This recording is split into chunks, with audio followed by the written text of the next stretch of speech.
Welcome to How to Get New Clients from Your Networking Events, Part 2. In this session, we will discuss researching attendees, topics you can discuss at events, your networking goals, a networking buddy, your introduction, dressing for success, and your business card. I love this quote.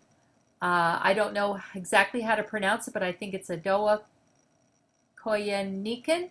Everything you want in life is a relationship away. And I would say that's true in anything. Anything in your business or personal life. It's just a relationship away. And in networking, it could be just the next person you meet.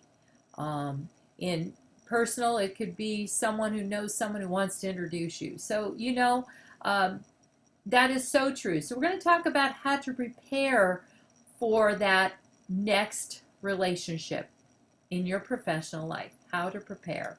So the first thing you want to do when you're considering a networking event, remember we talked about finding them in the last session, so now we're going to talk about what you do when you find the events you want to attend. Well, you want to do a little bit of research on who attends, and how you can do that is a couple ways. First of all, you can go to the website. Usually it'll say who this event is designed for when you're looking at an event you want to attend. You can ask people who have attended. You can do a social media search for a specific event and see who's posted and what they've posted about it. And you can also ask the organizer. Ask the organizer who typically attends these type of events, and ask for specifics. Don't just say, oh, attorneys attend. Say, well, what type of attorneys? Where do they geographically practice? Because if you're an attorney, for instance, and there's 20 attorneys in a networking event of 50 people, that may not be the right place for you. It may be, if that's what you want, but it may not be, because maybe you want to be one of maybe 3 or 4. But when there's, it's kind of like in a lot of networking events, for instance, in chambers, you'll find lots of financial advisors and lots of maybe realtors. There's nothing wrong with that. Just you need to know that ahead of time so you can strategize how to stand out from those people, which we're going to talk a little bit more about in the next session. So the main thing is to research your attendees, which will help you decide if those events are worth your time and effort. You want to make a list of topics that you'd like to discuss. They could be current events, community happenings, the latest things in the news. You could talk about a great vacation. A lot of times when you talk about vacations, people love that because they'll say, oh, I've been there, or I haven't been there, what do you think? Or someone may be planning a trip. I had a networking event last week, and the couple was talking about Spain, but they'd never been to Portugal, and I've been there 3 times. So we talked about that, and they asked some great places to go in Portugal, and I asked great places to go in Spain. And pretty soon we have a list in our mind of things that we would like to do when we go on those trips, and they'll remember that. So, and it created a commonality. And really, when you're talking about things at a networking event, you want to find common ground. That's what the purpose of all this is. So then careers could be another topic, what you did. I love to ask the question, before you did what you do, and whatever that is, when they've introduced you, you want to repeat it. What did you do? So what was your first job? I love that question. What was the very first job you ever had? You get some really interesting answers. I worked in a car wash, was one of my very first jobs, and a Jack in the Box. So fast food and car washes. Go figure, in high school and college. That seems like what everybody does, but I've not met too many people who've worked in a car wash. So it was kind of a cool thing, and they ask you, well, how did you do, what'd you do? And so that's kind of a fun topic. New discoveries. So a new discovery could be a great restaurant you just found, or a new organization that you happen to attend. So you can talk about new discoveries. And of course, sports. For a lot of people, men and women, sports are a great topic. I don't know enough about sports. If you talked about car racing, I could talk a lot about car racing because I manage a car racing site. But if you talked about anything other than maybe local sports, I wouldn't know the first thing about it. I may know the teams because I've heard them. My husband's a sports buff. but I probably wouldn't be able to have an intelligent conversation about sports. It's not a topic I would put on my list. Latest business books, or even latest books in general. I remember when 50 Shades of Grey came out, and everybody was talking about that at every kind of event imaginable. And in terms of general terms, like, oh, I can't wait for the movie to come out, or have you read the book? I even had a group ask me, let's get together and have a book club and all read the book. So we did that. So that was kind of a cool thing. And just from a networking event that started out talking about books, we created a little group of 5 women who then read the book and have become great friends, et cetera, et cetera. You never know where these topics will lead. So that's why you want to kind of think in your mind, what can I talk about that would create some commonality? And of course, you want to ask some great questions. So here's a list of questions that I absolutely love. These are Bob Berg's Feel Good Question. And Bob Berg is the author of dozens and dozens of books. He's just an amazing, his latest book is called Adversary to Ally. Must pick that book up. So he's a master networker. So his questions are: how did you get started in your business? Now, if they weren't a business owner but they worked for a company, you could say, how did you get started in your profession? What motivated you? What interested you about becoming a doctor, or a lawyer, or a CPA, or a legal professional, or a chiropractor, or a massage therapist, whatever it happens to be. That's a great question to ask people. Because people love talking about themselves, let's face it. And if you're a good listener, you become their best friend. What do you enjoy most about what you do, about your profession? That's another great question, because people will tell you what they enjoy most. They'll also often tell you what they don't like about it. Sometimes I'll ask that question. Depends on how comfortable I feel with the person. So what separates you and your company from the competition? This is a great question to ask, because when you're thinking about possibly referring somebody, I met with an electrician that I met at a networking event. So I asked that question, and he told me all the things that made him different from a few of his competitors, which made me not only want to refer him, which I have now a couple of times, but also want to use his services, because he clearly knew what made him unique. And if you know what makes you unique, so these questions not only are good to ask, you should also know the answers to these questions. So what advice would you give someone just starting out in your business? Another great question: what one thing would you do with your business if you knew you could not fail? Because a lot of people will take minimal risk, but those big questions, like the what if big questions, are the ones that inspire us all when they take those risks. So business owners tend to be risk takers anyway, and so that's a great question to ask. What significant changes have you seen take place in your business profession through the years? And a lot of people will tell you the economy, technology, whatever that case may be. And that's another way to start another conversation within that question. What do you see as coming trends in your business? And, the savvy business owner will know the answer to that. So make sure you know the answer to that question for yourself. What's the strangest or funniest incident you've experienced in your business? Well, in the floral business, one of my great stories, I've had tons of them. I actually had people guys propose to their girlfriends right in my flower shop. I've done weddings in my florist. So those are kind of interesting experiences. But one of the things early on, being as naive as I was back in my 20s and I started my flower shop, I had a driver who was a character. He used to he was a natural born artist, actor, and mime, and he would come back and he would just act out what happened on his deliveries. And one day he came back and he started telling us about how he went to make a delivery and a woman answered the door stark naked.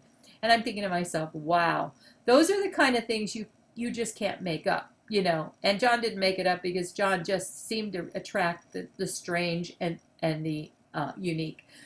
So what ways have you found to be most effective in promoting your business? Those are another great question, because it can help you in promoting your business. And people, again, love to talk about themselves. And then the last one is, what one sentence would you like people to use in describing the way you do your business? This question is great, because if you remember it, then when you are introducing that person to someone else, and say you had a conversation at a networking event and you've asked all these questions, and now you're not going to ask all 10 of them. You may only ask 2 or 3, because let's face it, you don't want to monopolize someone's time unless you're just having a great time and you don't want to not talk to anybody else. But if a third party joins you or some other people join the conversation, you can actually act like a host and introduce that person to the other person who has just joined in your little circle in your group. So those are great questions to ask, and I love Bob Berg. He's an amazing. Endless Referrals was the first book that I ever read by him. Yeah, Endless Referrals. I'm actually in one of his books. So just make sure you pick up that, even though it's an older book. He's had it published several times and updated it several times, and it's still a great networking tool, because networking hasn't changed much except for the social media aspect. But the rules are still the same. You still want to be a good listener. You still want to have goals. You want to know how to prepare, etc. So the next thing we're going to talk about is your goals. You want to decide what outcome you want from the event. So you want to make a list of outcomes. And maybe it's just one outcome, to meet 3 people or to meet one specific person. You want to decide before you go who it is you want to connect with. Maybe you know that the administrator of a local hospital is going to be at a networking event. So you want to figure out a way to get an introduction to that person. So those are the goals that you want to come up with ahead of time. So what you want from the connection. So for instance, you want to connect with the CEO of a company. Why? Make sure you know why you want to make that connection. Okay, so that will help you planning your future goals when you know what goals you have, what outcome you want from the event.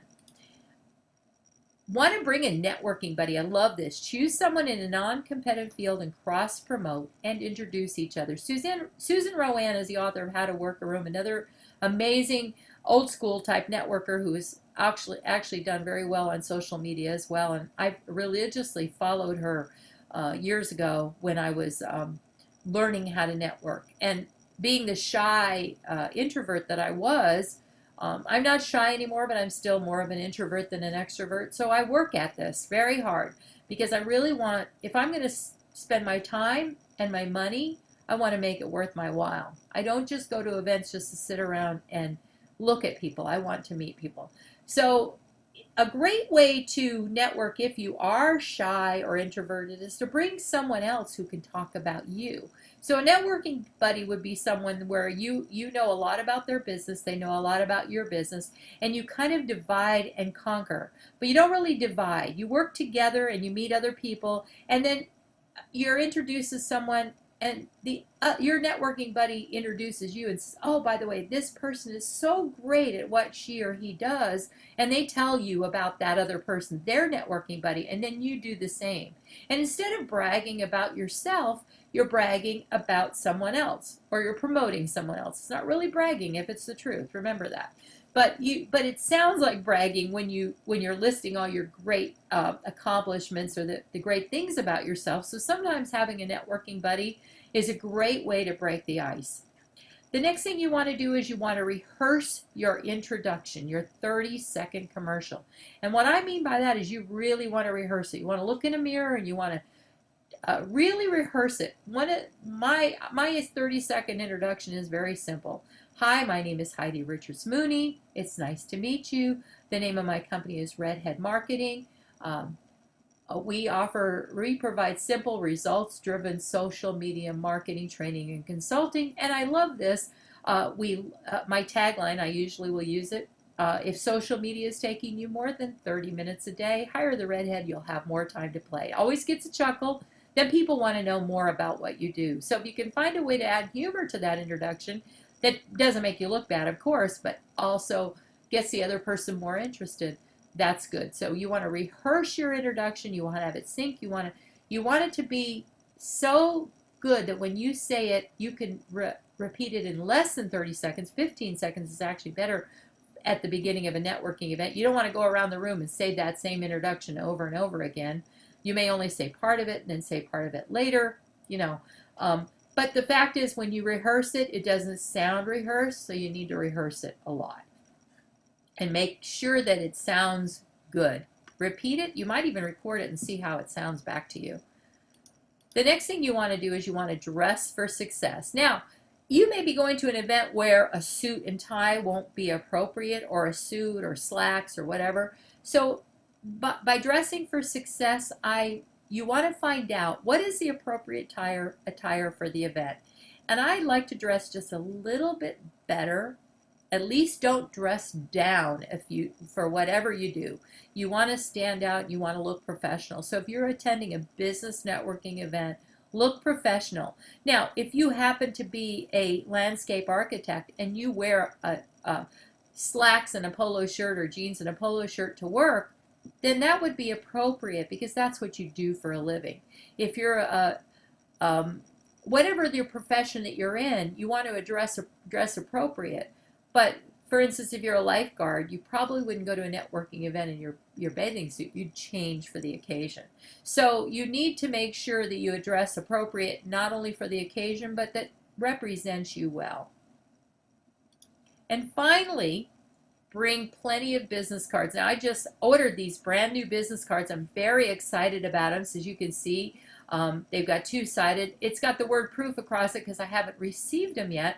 And I got them from a fabulous lady named Lori Woodward Garcia from Kalen Printing and Promotional Products. So she's created my new business card with my picture and free offer on the back. So bring plenty of business cards. Now, some people will say, oh, but you know, I don't know if I want to bring business cards. Well, if someone wants your card right then and there, you need to have it.